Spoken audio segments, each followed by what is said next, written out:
ഇവിടുമാറാകട്ടെ. ഒരു പ്രാവശ്യം കൂടെ ദൈവസന്നിധിയിൽ വരുവാൻ തക്കവണ്ണം ദൈവം തന്ന വലിയ അവസരത്തിനായിട്ട് ദൈവത്തെ സ്തുതിക്കുന്നു. ഇന്ന് നമുക്ക് ദൈവവചനത്തിൽ നിന്ന് വായിക്കുന്നതിന് മുമ്പ് നമുക്ക് പ്രാർത്ഥിക്കാം. കർത്താവേ, താങ്ക് യു ലോർഡ് ജീസസ്.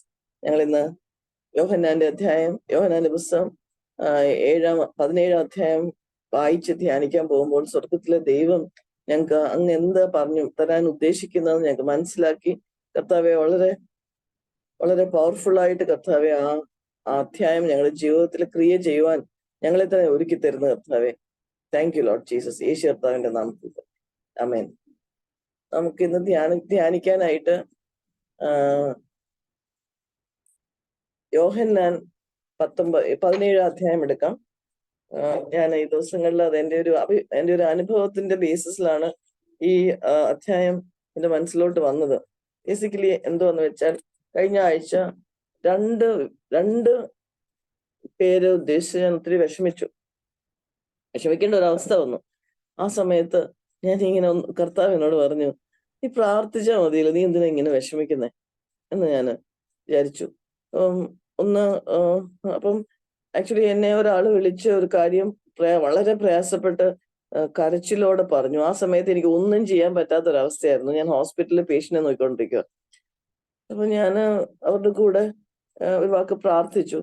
അതിനുശേഷം എൻ്റെ മനസ്സിൽ വളരെ ഒരു വിശ്വാസം വന്നു. അതായത്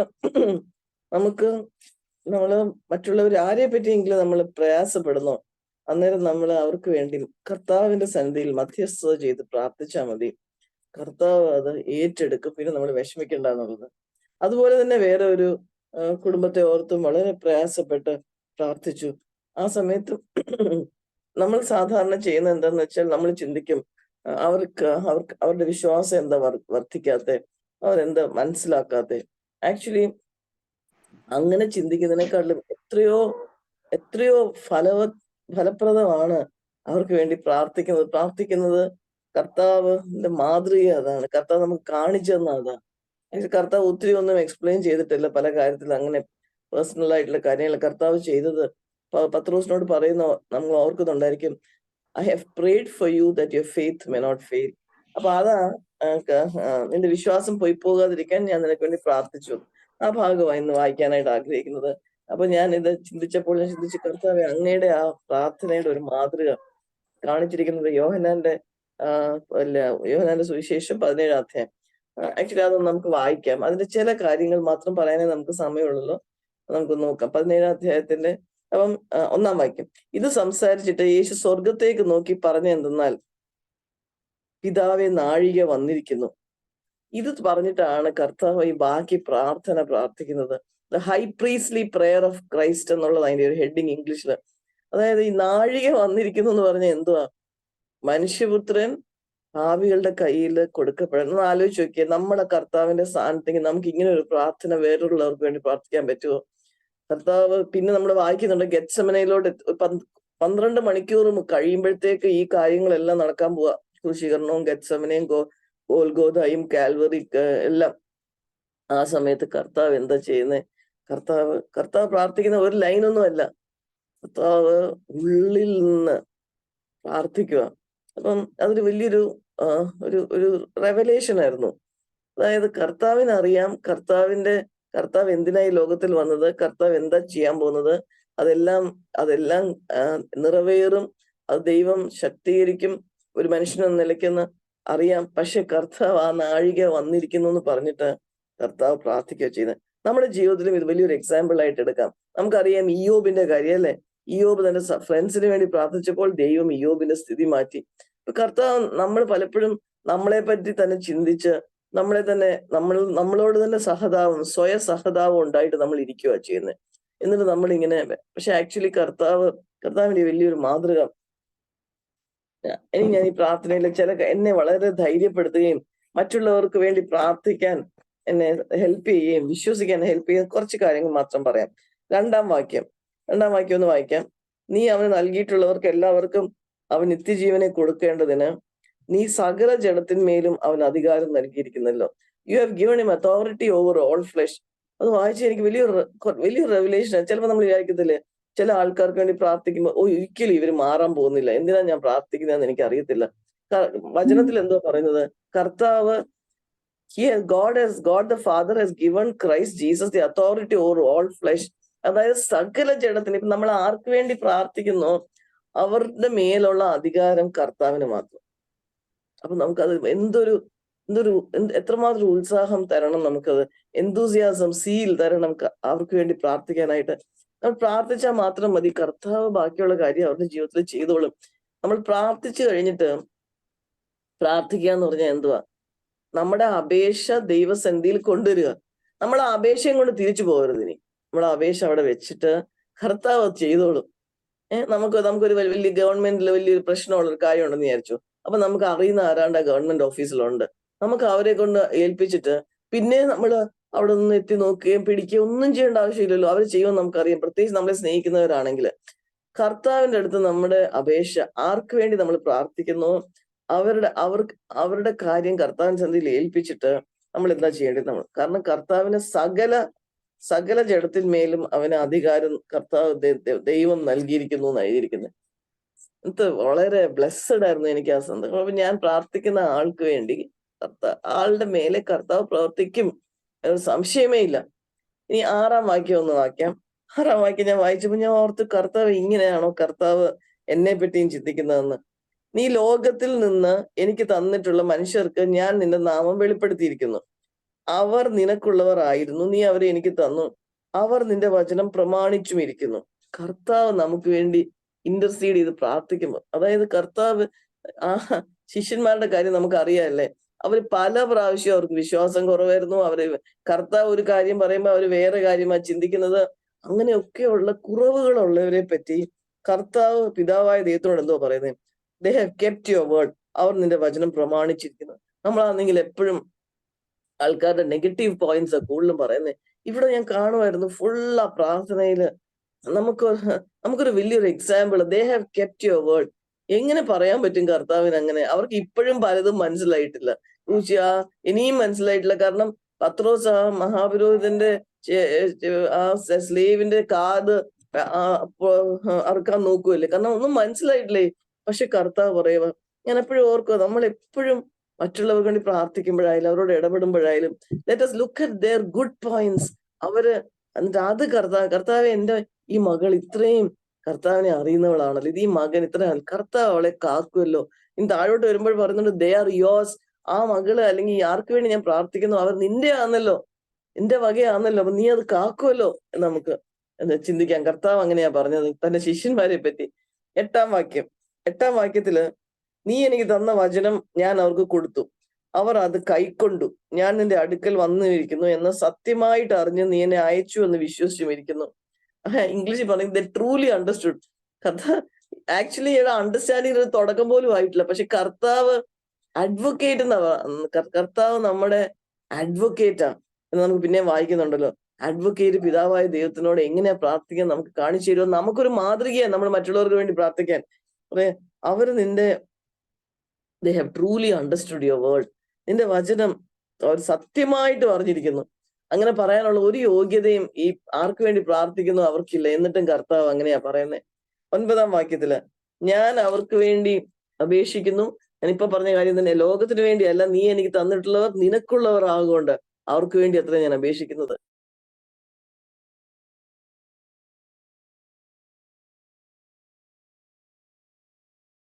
വേണ്ടി പ്രാർത്ഥിക്കുന്നു അവര് കർത്താവിനുള്ളവരാ. ആ ഒരു കർത്താവിനോട് പറയുമ്പോൾ നമുക്ക് അങ്ങനെ പറയാനായിട്ടുള്ള ഒരു അവസരമുണ്ട്. കർത്താവെ നിനക്കുള്ളവരാ എന്റെ മകൻ, ഞാൻ ആർക്ക് വേണ്ടി പ്രാർത്ഥിക്കുന്നു അവൻ നിന്റെ വകയാ, നിന്റെ വചനം അവൻ ഇത്രയും മനസ്സിലായി, നിന്റെ കാര്യങ്ങൾ ഇത്രയും അവൻ അനുസരിക്കുന്നുണ്ട്. ഞാൻ അതുകൊണ്ട് ഒരു അഡ്വക്കേറ്റ് പോകുമ്പോഴല്ലേ, ഒരു ലോയർ പോകുമ്പോഴങ്ങനെയല്ലേ, ഏതെങ്കിലും ചെറിയ പോയിന്റ് ഉണ്ടെങ്കിൽ അത് വെച്ചിട്ടല്ലേ ജഡ്ജിയുടെ മുമ്പിൽ പോകുന്നത്. കർത്താവ് നമ്മളെ ഒരു യോഗ്യതയില്ലാത്ത നമുക്ക് വേണ്ടി പ്രാർത്ഥിക്കുമ്പോൾ, അല്ലെങ്കിൽ ശിഷ്യന്മാർക്ക് വേണ്ടി പ്രാർത്ഥിക്കുമ്പോൾ എങ്ങനെയാ ചിന്തിച്ച. 11-ാം വാക്യം. 11 വായിക്കുന്നതിന് മുമ്പ് എനിക്ക് ആക്ച്വലി 12 വായിക്കാൻ ആഗ്രഹമുണ്ട്. 12-നകത്ത് കർത്താവ് പറയുക, അവരോട് കൂടെ ഇരുന്നപ്പോൾ ഞാൻ അവരെ എനിക്ക് തന്നിരിക്കുന്ന നിന്റെ നാമത്തിൽ കാത്തുകൊണ്ടിരുന്നു, ഞാൻ അവരെ സൂക്ഷിച്ചു. അത് കഴിഞ്ഞ് 11 പറയുക, ഇനി ഞാൻ ലോകത്തിൽ ഇരിക്കുന്നില്ല, ഇവരോ ലോകത്തിൽ ഇരിക്കുന്നു, ഞാൻ നിന്റെ അടുക്കൽ വരുന്നു. പരിശുദ്ധ പിതാവേ, അവർ നമ്മെ പോലെ ഒന്നാകേണ്ടത് നീ എനിക്ക് തന്നിരിക്കുന്ന നിന്റെ നാമത്തിൽ അവരെ കാത്തുകൊള്ളണമേ. യേശു കർത്താവ് പറയുക, ഞാൻ അവരെ ഇത്ര നേരം കാത്തു, ഇനി അങ്ങ് അവരെ കാത്തുകൊള്ളണേ. കർത്താവ് എങ്ങനെ? ഇതേ പ്രാർത്ഥനയാ. നമുക്കറിയാം, ഇന്നും കർത്താവ് നമുക്ക് വേണ്ടി പ്രാർത്ഥിച്ചുകൊണ്ടിരിക്കുക. പിതാവിന്റെ മുമ്പിൽ നമുക്ക് വേണ്ടി മധ്യസ്ഥത ചെയ്യുക. ആ ഒരു എക്സാമ്പിൾ നമുക്ക് കാണിച്ചു തന്നിരിക്കുക. കർത്താവ് സൂക്ഷിച്ചതുകൊണ്ട് ഞാൻ ഓർക്കും, നമ്മൾ തിരിഞ്ഞു നോക്കിയാൽ ഇവിടെ പറഞ്ഞിരിക്കുന്നു, ഞാൻ അവരെ സൂക്ഷിച്ചു, ഞാൻ അവരെ കാത്തു. പിതാവിനോട് പറയുക, അങ്ങ് അവരെ കാത്തുകൊള്ളണമേ. ഇതൊരു മാതൃക. നമുക്കിത് ഈ പ്രാർത്ഥന നമ്മൾ ആർക്ക് വേണ്ടി വിഷമിക്കുന്നോ അവർക്ക് വേണ്ടി പ്രാർത്ഥിക്കാം. എന്നിട്ട് കർത്താവിന്റെ കയ്യിൽ അല്ലെങ്കിൽ പിതാവായ ദൈവത്തിന്റെ കയ്യിൽ ഏൽപ്പിച്ചു കഴിഞ്ഞാൽ കർത്താവ് പറയും, ഇങ്ങനെയാ മക്കളെ നിങ്ങൾ പ്രാർത്ഥിക്കേണ്ടത്. കർത്താവിന്റെ കയ്യിൽ ഏൽപ്പിച്ചിട്ട് എന്തെങ്കിലും നമ്മൾ വിഷമിക്കണം. ഈ ലോകത്തിലെ ഏറ്റവും വലിയൊരു അതോറിറ്റിയെ നമുക്കൊരു പിടിപാടുണ്ടെങ്കിൽ നമ്മൾ പിന്നെ വറി ചെയ്യുമോ? അല്ലെങ്കിൽ സ്കൂളിന്റെ പ്രിൻസിപ്പല് പിന്നെ നമ്മളോട് നമ്മുടെ ഏറ്റവും വലിയ ഫ്രണ്ട് ആണെങ്കിൽ നമ്മൾ ആ മക്കളെ വളർന്നാൽ അവർക്കൊരു പ്രശ്നം ഉണ്ടാക്കുമോ? നമ്മൾ പേടിപ്പിക്കുമോ? അതിനെക്കാട്ടിലും ഏറ്റവും എല്ലാ ഫ്ലഷിന്റെ അതോറിറ്റി ഉള്ള ദൈവം, പിതാവായ ദൈവം, പുത്രനാം ദൈവം, പരിശുദ്ധാത്മാം ദൈവത്തിന്റെ കയ്യിലാണ് കൊടുത്തിരിക്കുന്നത്. അത് യേശു കർത്താവ് പിതാവാം ദൈവത്തോട് പ്രാർത്ഥിക്കുക, അവരെ കാത്തുകൊള്ളണമെന്ന്. 13-ാം വാക്യം ഒന്ന് വായിക്കാം. ഇപ്പോഴും ഞാൻ നിന്റെ അടുക്കൽ വരുന്നു, എന്റെ സന്തോഷം അവർക്ക് ഉള്ളിൽ പൂർണ്ണമാകേണ്ടതിന്. ഇത് ലോകത്തിൽ വെച്ച് സംസാരിക്കുന്നു. കർത്താവിന്റെ പ്രാർത്ഥനയാ, എന്റെ സന്തോഷം അവർക്ക് ഉള്ളിൽ പൂർണ്ണമാകേണ്ടതിന്. നമ്മൾ പ്രാർത്ഥിക്കേണ്ട ഇതേ വചനം തന്നെയാണ്. നമ്മൾ ആർക്ക് വേണ്ടി പ്രയാസപ്പെടുന്നു? ഞാൻ പറഞ്ഞല്ലോ, എന്റെ മോള് പരീക്ഷയുടെ കാര്യത്തില് പ്രയാസപ്പെട്ട് ടെൻഷൻ അടിച്ചപ്പോഴ് ഞാൻ പറഞ്ഞു, കർത്താവിന്റെ സന്തോഷം അവളുടെ ഹൃദയത്തിൽ പൂർണ്ണമാകണമേ എന്ന് ഞാൻ വിശ്വസിച്ചു. ഞാൻ ഈ നിലയിൽ മിനിഞ്ഞാന്നൊക്കെ അവളെ പോയി കണ്ടപ്പോഴ് വളരെ സന്തോഷം. ഇന്നലെ വൈകിട്ടും കൂടെ പോയി കണ്ടു. സന്തോഷമായിട്ടിരിക്കുന്നു. എങ്ങനെയുണ്ട്? സന്തോഷമായിട്ടിരിക്കുന്നു. എന്നാൽ ആദ്യം എന്നെ വിളിച്ചപ്പോഴേ വളരെ ഉത്സാഹക്കുറവിന്റെയും പ്രയാസത്തിന്റെ വാക്കുകളാ പറഞ്ഞ്. ആകെ ചെയ്തത് പ്രാർത്ഥിക്കുക. ഈ രീതിയിൽ മധ്യസ്ഥ ചെയ്ത് പ്രാർത്ഥിച്ചു, വിശ്വസിച്ചു, പിന്നെ ഡൗട്ട് ചെയ്തില്ല. പിന്നെ ആ പ്രാർത്ഥനയുടെ റിക്വസ്റ്റിനോട് ഞാൻ തിരിച്ചു വന്നില്ല. അത് എനിക്ക് ഉറപ്പായിരുന്നു. കാരണം ഞാൻ ആരുടെ കയ്യിലാണ് കൊടുത്തത്? ആക്ച്വലി അത് ആ ഒരു അവസരം, ആ ഒരു സന്ദർഭമാണ് എനിക്ക് ഈ അധ്യായം വായിക്കാൻ എന്നെ ലീഡ് ചെയ്തത്. അപ്പൊ എന്തോ പ്രാർത്ഥിക്കേണ്ടത്? എന്റെ സന്തോഷം അവർക്ക് ഉള്ളിൽ പൂർണ്ണമാകണം. കർത്താവിന്റെ സന്തോഷത്തിന് എന്തെങ്കിലും ലിമിറ്റ് ഉണ്ടോ? മാറിപ്പോവോ? സാഹചര്യങ്ങൾ മാറ്റുവോ? അത് പ്രാർത്ഥിച്ച് വിശ്വസിച്ച് കഴിഞ്ഞാൽ അത് തന്നെ പ്രതീക്ഷിക്കാവൂ.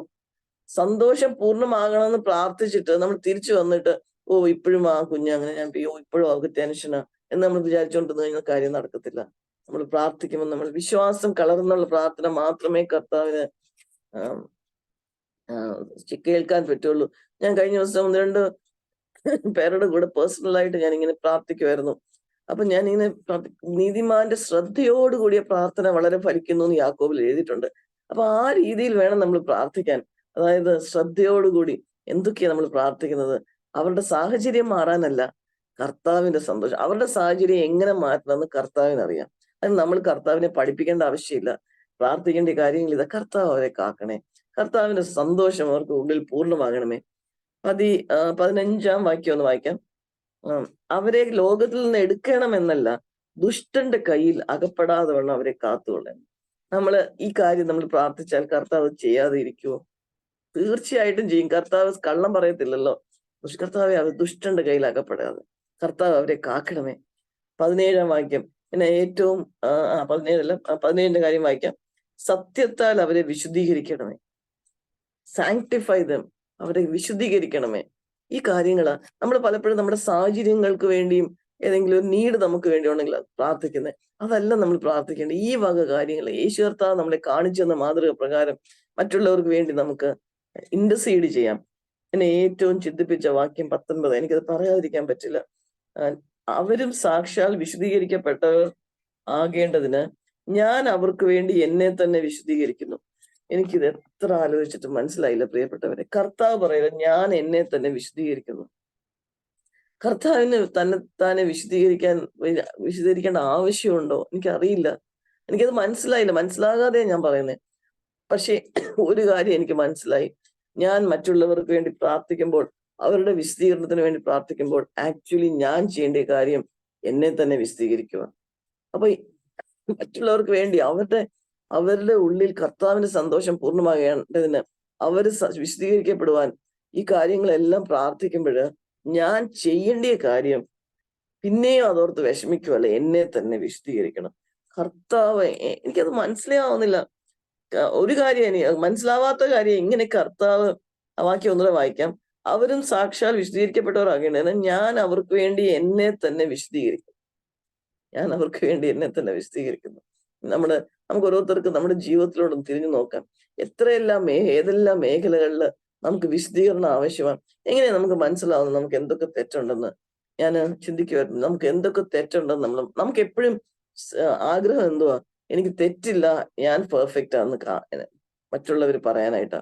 ആക്ച്വലി ആരെങ്കിലും ഒരാൾ നമ്മുടെ ഒരു കുറ്റം പറയുവാണെങ്കിൽ അത് തീർച്ചയായിട്ടും നമ്മുടെ തെറ്റാ. കാരണം അവർക്ക് തെറ്റായിട്ട് തോന്നിയല്ലോ. ഏതെങ്കിലും ഒരു രീതിയിൽ ഒന്നുകിൽ നമ്മൾ ചെയ്ത നമ്മുടെ ഒരു ഭാവത്തിലോ ആറ്റിറ്റ്യൂഡിലോ ഒക്കെ എന്തെങ്കിലും അവർക്ക് തെറ്റ് തോന്നിക്കാണും. അപ്പൊ ആ തെറ്റ് പറയുന്നുണ്ടെങ്കിൽ നമുക്ക് ന്യായീകരിക്കാതെ നമുക്ക് തന്നെത്താനെ ചിന്തിക്കാം, കർത്താവെ എവിടെയാ ഞാൻ എന്നെ തന്നെ വിശദീകരിക്കേണ്ടതിന്? ചിലപ്പോൾ ഞാൻ ചെയ്തത് എന്റെ ഇന്റന്റ് എന്തുവായിരുന്നു? അല്ലെങ്കിൽ ചിലപ്പോൾ ഇന്റൻഷൻ നല്ലതായിരിക്കും, മോട്ടീവ് നല്ലതായിരിക്കും, ആഗ്രഹങ്ങൾ നല്ലതായിരിക്കും, പക്ഷെ ഞാൻ പ്രാവർത്തികമാക്കിയ രീതി ശരിയായി കാണത്തില്ല. കർത്താവെ അങ്ങനെ സഹായിക്കണമേ. അപ്പൊ കർത്താവ് ഇവിടെ യേശു കർത്താവ് തന്നെത്താൻ വിശദീകരിക്കേണ്ട ആവശ്യം പറഞ്ഞെങ്കിൽ നമുക്ക് എത്ര മാത്രം ആ കാര്യം നമ്മുടെ ജീവിതത്തിൽ ചെയ്യേണ്ടി വരും. ഞാനിവിടെ അവസാനിപ്പിക്കാൻ ആഗ്രഹിക്കുക. ഇവിടെ 22, 23, 24 ഒന്ന് വായിക്കാം. അവിടെ അത് മാത്രമല്ല, മുമ്പും ഒറ്റ തീം അവിടെ ഉള്ളത്. ഞാൻ വായിക്കുമ്പോൾ നിങ്ങൾക്ക് മനസ്സിലാവും. 22-ാം വാക്യം, നീ എനിക്ക് തന്നിട്ടുള്ള മഹത്വം ഞാൻ അവർക്ക് കൊടുത്തിരിക്കുന്നു, നീ എന്നെ അയച്ചിരിക്കുന്നു എന്നും നീ എന്നെ സ്നേഹിക്കുന്നത് പോലെ അവരെയും സ്നേഹിക്കുന്നു എന്നും ലോകം അറിയുവാൻ നാം ഒന്നായിരിക്കുന്ന പോലെ അവരും ഒന്നാകേണ്ടതിന് ഞാൻ അവരിലും നീ എന്നിലുമായി അവർ ഐക്യത്തിൽ തികഞ്ഞവരായിരിക്കേണ്ടത് തന്നെ. പിതാവേ, നീ ലോകസ്ഥാപനത്തിന് മുമ്പേ എന്നെ സ്നേഹിച്ചിരിക്കൊണ്ട് എനിക്ക് നൽകിയ മഹത്വം നീ എനിക്ക് തന്നിട്ടുള്ളവർ കാണേണ്ടതിന് ഞാൻ ഇരിക്കുന്ന ഇടത്ത് അവരും എന്നോടുകൂടി ഇരിക്കണം എന്ന് ഞാൻ ഇച്ഛിക്കുന്നു. നീതിയുള്ള പിതാവേ, ലോകം നിന്നെ അറിഞ്ഞിട്ടില്ല, ഞാനോ നിന്നെ അറിഞ്ഞിരിക്കുന്നു, നീ എന്നെ അയച്ചിരിക്കുന്നു എന്ന് ഇവരും അറിഞ്ഞിരിക്കുന്നു. ഈ ഫുൾ വാക്യം ഒരു വാക്യം കൂടെ ഉണ്ട്. പെർഫെക്റ്റഡ് ഇൻ യൂണിറ്റി, ഒരുമയിൽ, ഐക്യത്തിൽ തികഞ്ഞവരാകണം. നമുക്ക് അങ്ങോട്ടും അന്യോന്യം നമ്മൾ ദൈവസന്നിധിയിൽ എസ്പെഷ്യലി ഒരുമിച്ച് കൂടുമ്പോഴും അല്ലാത്തപ്പോഴും എവിടെയെങ്കിലും നമുക്ക് ഒരു ഐക്യത കുറവുണ്ടോ നമുക്ക് തന്നെ പരിശോധിക്കാം. അങ്ങനെ ആണെങ്കിൽ ഒരു രീതിയിലും നമുക്ക് പ്രാർത്ഥിക്കാൻ പോലും നമുക്ക് പറ്റത്തില്ല. കാരണം കർത്താവ് പ്രാർത്ഥന സ്വീകരിക്കത്തില്ല.